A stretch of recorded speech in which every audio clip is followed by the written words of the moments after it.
વડોદરામાં કારેલી બાગના હરણી રોડ પર આવેલી જાગૃતિ સોસાયટીમાં મકાન આપવાની અદાવતમાં આધેડ પર હુમલાની ઘટના સામે આવી છે। આધેડ ઘરકામ કરતી પરિચિત મહિલાને રહેવા માટે મકાન આપ્યું હતું। આ બાબતને લઈને મહિલાના પતિ સહિત સંબંધીઓએ આધેડ પર હુમલો કર્યો હોવાનો આક્ષેપ છે।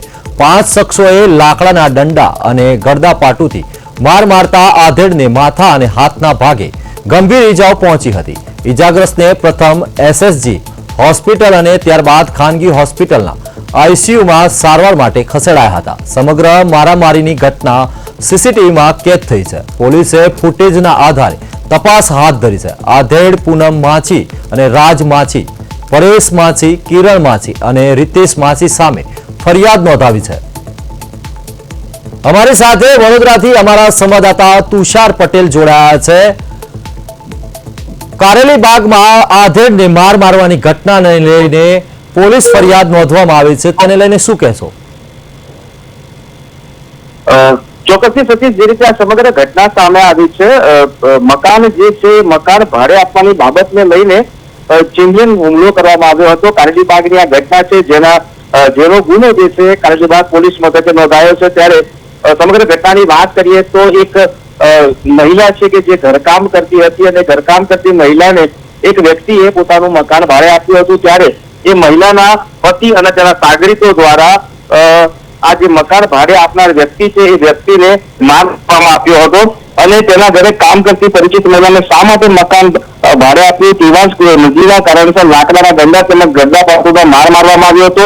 આજે આખી ઘટના છે, ઘટનાના સીસીટીવી જે છે એ વાયરલ થયા બાદ હવે પોલીસ હરકતમાં આવી છે અને આ ઘટનામાં સંડોવાયેલા 3 જેટલા શખ્સોને પોલીસે તેની અટકાયત કરી છે। ખાસ કરીને ઘટનાની જો વાત કરીએ તો હરણી રોડ પર જાગૃતિ સોસાયટી આવેલી છે, જેમાં ખેતી કામ કરતા સ્નેહલ પટેલના ઘરે 7 વર્ષથી આરતીબેન નામની એક મહિલા ઘરકામ કરતી હતી।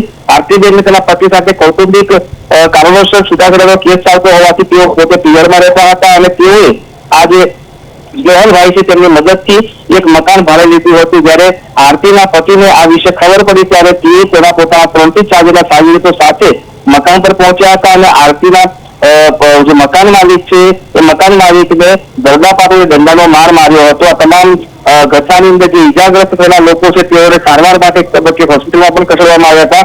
અલબત્ત હાલ પોલીસ દ્વારા સમગ્ર મામલે તપાસ કરવામાં આવી છે અને સારવાર લઈ રહેલા જે યુવકો છે તેઓની ફરિયાદના આધારે પોલીસે કિરણ માછી, રાજ માછી, પરેશ માછી અને પૂનમ માછી નામના 4 શખ્સો સામે ફરિયાદ દાખલ કરીને આગળની કાયદેસરની કાર્યવાહી હાથ ધરી છે। જી બિલકુલ કહી શકાય કે મારામારીની જે ઘટના છે જેને લઈને સોસાયટીના રહીશોમાં ફફડાટનો માહોલ જોવા મળી રહ્યો છે અને આવી ખુલ્લી દાદાગીરીથી સોસાયટીના જે રહીશો છે જે ફફડાટના ભય નીચે આવ્યા હોય તેવું પણ સર્જાયું છે। પણ ખરેખર પોલીસે કાર્યવાહી કરી કે કેમ તેના પર પણ સવાલો ઉભા થઈ રહ્યા છે।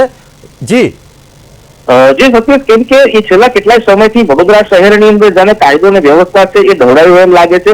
જો હું તમને જણાવું તો દશામાના તહેવારની જયારે શરૂઆત થઈ હતી ત્યારથી લઈને અત્યારે હવે જયારે વડોદરા શહેરમાં વિવિધ મંડળો દ્વારા ગણેશ મૂર્તિના આગમનની યાત્રાઓ નીકળી રહી છે, એમાં પણ છાસવારે જાહેરમાં મારામારી અને જે દંડા ફસાદની વાતો છે સામે આવે છે। અનેક વિડીયો સોશિયલ મીડિયામાં વાયરલ થાય છે ત્યારે પોલીસની જે નિષ્ક્રિયતા છે નિષ્ક્રિયતા સીધી રીતે છતી થયેલી દેખાય છે। અલબત્ત છેલ્લા 3 દિવસમાં માંજલપુર, હરણી વિસ્તાર અને કારેલી બાગ વિસ્તાર આમ 3 અલગ અલગ વિસ્તારમાં મારામારીની નાની મોટી ઘટનાઓ સામે આવી છે। આ ઘટનાઓ નાના મોટી છે પરંતુ જે રીતે તેના વિડીયો સોશિયલ મીડિયામાં વાયરલ થાય છે તેમાં પોલીસની છબી પણ બગડી છે। ત્યારે હવે પોલીસ પણ એ દિશામાં કાર્યવાહી કરવા માટે મક્કમ બની છે। અલબત્ત આ ઘટનામાં સંડોવાયેલા 4 ઇસમો સામે પોલીસે કાયદેસરની કાર્યવાહી કરીને તેઓની અટકાયત પણ કરી લીધી છે।